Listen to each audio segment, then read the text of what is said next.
시청자 여러분 안녕하십니까? 6월 24일 화요일 모닝앤 울산 시작합니다. 요즘 우리 경제의 화두는 기후변화와 AI, 그리고 미국 트럼프 행정부의 통상 정책에 대한 대응입니다. 어제 이와 관련해 울산에서 경제 전문가들의 세미나가 열렸습니다. 이 세미나에서 기후변화와 미국의 보호무역주의 강화는 수출 의존도가 높은 울산 경제의 고민이지만 제조업 AI는 새로운 기회이자 도전이 될 거라고 입을 모았습니다. 구현희 기자가 보도합니다. 전문가들은 이상기온과 폭우, 가뭄 등 기후변화가 제조업과 수출 중심도시 울산 경제에 부정적 영향을 미친다고 봤습니다. 특히 미국의 기후 리스크는 국내 산업에 영향을 주고 울산은 전국의 다른 도시들보다 미국의 기후변화에 더 영향을 받는다고 분석했습니다.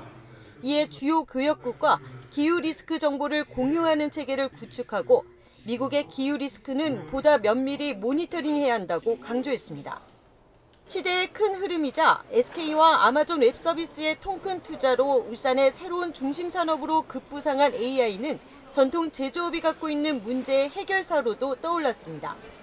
산업용 AI가 산업 전반에 획기적인 영향을 끼칠 게임 체인저로 주목되는 가운데 AI가 울산 제조업의 혁신 전환을 이끌 수 있다는 겁니다.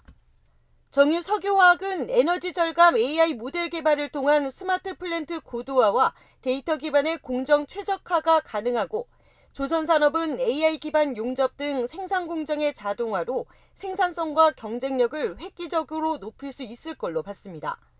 자동차 역시 AI를 통한 불량 예측과 품질 관리는 물론 실시간 공정 예측으로 스마트 팩토리 구축을 가속화할 수 있다는 겁니다.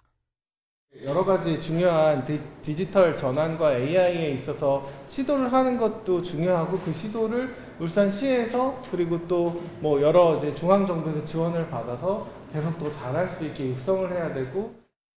이 자리에선 미국 트럼프 2기 행정부의 통상 정책에 대한 대응 전략도 제시됐습니다. 현재 울산의 주력 수출 품목인 자동차와 자동차 부품이 25% 관세로 직접적인 타격을 받고 있는 가운데 완성차의 경우 미국 현지 생산이 확대될 가능성도 있습니다. 전문가들은 트럼프 2기 행정부가 1기 행정부에 비해 더욱 광범위한 보호무역주의 조치를 시행하고 있다며 추경 등 완화적 재정 정책을 통해 관세 충격을 완화하고 울산 경제의 체질도 개선해야 한다고 강조했습니다. 트럼프 2기가 시작되면서 미국은 관세 장벽을 중심으로 공급망 편을 굉장히 가속화시키고 있습니다. 울산의 기업들과 또 우리 정부는 신시장 개척 등의 대응 방안을 마련하고 한미 통상 협상이 원활하게 될 수 있도록 적극 지원을 하도록 해야겠습니다. 전문가들은 주력 산업의 부진과 대외적인 리스크는 울산 경제의 위기지만 AI 기술은 분명 새로운 기회와 동력이 될 수 있다고 입을 모았습니다. JCN 뉴스 구현입니다.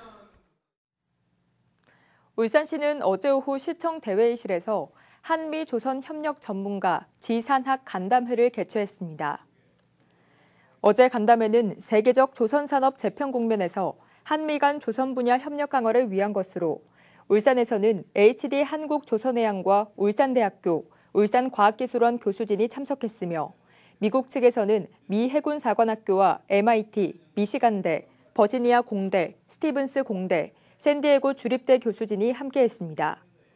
울산시는 이번 간담회를 계기로 울산대학교와 울산과학기술원이 지역 기반의 조선 전문 기술 교류와 전문 인력 양성 등 교육 연구 거점으로 성장할 수 있도록 지원한다는 구상입니다. 미국 주요 대학의 조선해양공학 분야 교수들로 구성된 미국 조선해양 전문가 그룹이 HD 현대중공업 울산 본사를 방문했습니다. HD 현대중공업은 어제 미시건대학교와 MIT, 버지니아 공과대학교 등 조선해양공학과 교수진 11명이 울산 본사를 방문했다고 밝혔습니다. 이들은 어제부터 25일까지 열리는 한미 조선협력 전문가 포럼 참석을 위해 방한했으며 포럼 첫 일정으로 HD 현대중공업 본사 방문을 선택해 한국조선소의 역량을 직접 살폈습니다. 울산시가 7월부터 시민 교통비 부담을 덜어주기 위해 울산 맞춤형 대중교통비 지원 사업인 울산 유패스를 본격 시행합니다. 울산 유패스는 국토교통부가 지난해 5월부터 운영 중인 전국 단위 대중교통비 환급 제도를 기반으로 울산만의 혜택을 추가로 더한 맞춤형 대중교통비 지원 사업입니다. 울산시는 이번 유패스 시행으로 일반 시내버스와 직행좌석, 리무진, 지선, 마을버스는 물론 타 지역 지하철까지 대중교통을 월 15회 이상 이용하는 만 19세 이상 시민이면 30%에서 100%까지 교통비를 환급해준다고 밝혔습니다. 울산 자유민주주의 수호단이란 이름의 한 보수단체가 어제 기자회견을 열고 울산시 교육청에 문형배 전 헌법재판관 특강을 철회할 것을 촉구했습니다. 이들은 문 전 재판관은 논란이 많고 좌편향된 인사라고 주장하며 보편적인 가치를 공유할 수 있는 인사로 바꿔 강의를 진행할 것을 시교육청에 요구하고 강의 계획을 철회하지 않으면 강의 당일인 오는 25일 반대 집회를 펼치겠다고 밝혔습니다. 이에 대해 시교육청은 계획대로 강의를 진행할 방침이라고 밝혔습니다.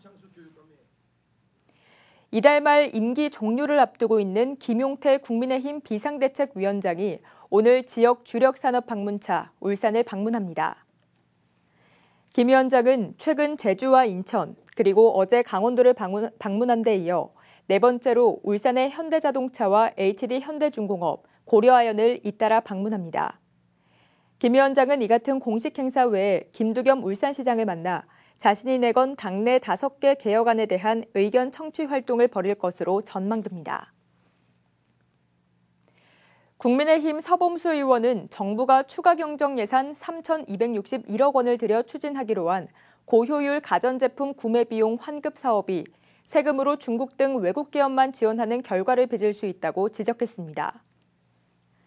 서범수 의원에 따르면 한국에너지공단에 등록된 고효율 가전제품 구매 비용 지원 사업 대상 제품을 조사한 결과 사업 대상인 11개 품목의 16,000여 개 제품 중 73.9%가 수입품인 것으로 나타났습니다. 서 의원은 이번 추경을 통해 전 국민 대상으로 무분별하게 확대할 경우 사업의 목적이나 취지와 맞지 않게 세금이 낭비될 수 있고 특히 중소기업이 아닌 대기업들의 매출로만 주로 늘려줄 수 있어 우려스럽다고 주장했습니다. 울주군이 구 언양터미널 부지에 조성한 공영주차장이 높은 이용률을 기록하며 주차난 해소에 도움이 되고 있습니다. 울주군에 따르면 구 언양터미널 부지는 지난해 128면 규모의 공영주차장으로 조성된 이후 현재까지 하루 평균 990대, 월 평균 29,382대가 이용한 것으로 집계됐습니다. 이는 울주군 전체 공영주차장 이용 차량의 55% 이상을 차지하는 수치로 특히 언양알프스 시장의 5일장이 열리는 날에는 하루 최대 1,800대 이상의 차량이 이용하면서 주차난 해소는 물론 지역 상권 활성화에도 긍정적 효과를 주고 있는 것으로 나타났습니다. 대기업 직원을 공공기관장에 영입하고 시청 핵심 공무원을 민간기업에 파견하는 이른바 전국 최초의 울산발 민관 인적교류가 전국적인 주목을 끌었는데요. 어제 울산시가 파격 행정이 거둔 그동안의 성과를 분석해 발표했습니다. 전우수 기자가 보도합니다. 지난 2023년 12월 울산시가 파격적인 인사를 단행합니다. 지역 대표 기업인 HD-현대중공업의 김규덕 경영지원본부 전무를 울산시 공공기관인 울산시설공단 이사장에 임명한 겁니다. 대신 과장급 서기관을 이 회사에 파견했습니다. 이 같은 민관 인적 교류는 행정 칸막이 타파의 대표적 사례로 전국적인 주목을 끌었습니다. 김 이사장은 HD-현대중공업 전무직위는 그대로 유지한 상태로 울산시설공단을 이끌고 있습니다. 울산시는 하반기 인사를 앞두고 그동안 성과를 분석해 내놨습니다. 민간기업의 경영 노하우를 공단 운영에 접목하기 위해 시행한 파격 인사는 1년 반이 지난 현재 조직 효율성과 책임 경영을 강화하는 성과로 나타나고 있습니다. 이사장 취임 이후 시설 이용률은 11.8%가 높아졌고 수익도 2억 7천만 원이 늘었습니다. 오는 7월에는 정원을 전체의 10%인 38명 감축해 연간 26억 원이 넘는 인건비 절감이 예상됩니다. 그렇다고 해서 지금 있는 사람을 내보내겠다는 뜻은 아닙니다. TO를 조정하는 겁니다. 가문을 해도 효율적 관리 운영 체계만 갖춘다면 인원 배치만 적소에 잘 한다면 충분히 조직 운영될 것 같다. 역시 그래 기업의 마음들 가지고 이렇게 조직 운영을 하겠다고 안을 보고 제가 깜짝 놀랐습니다.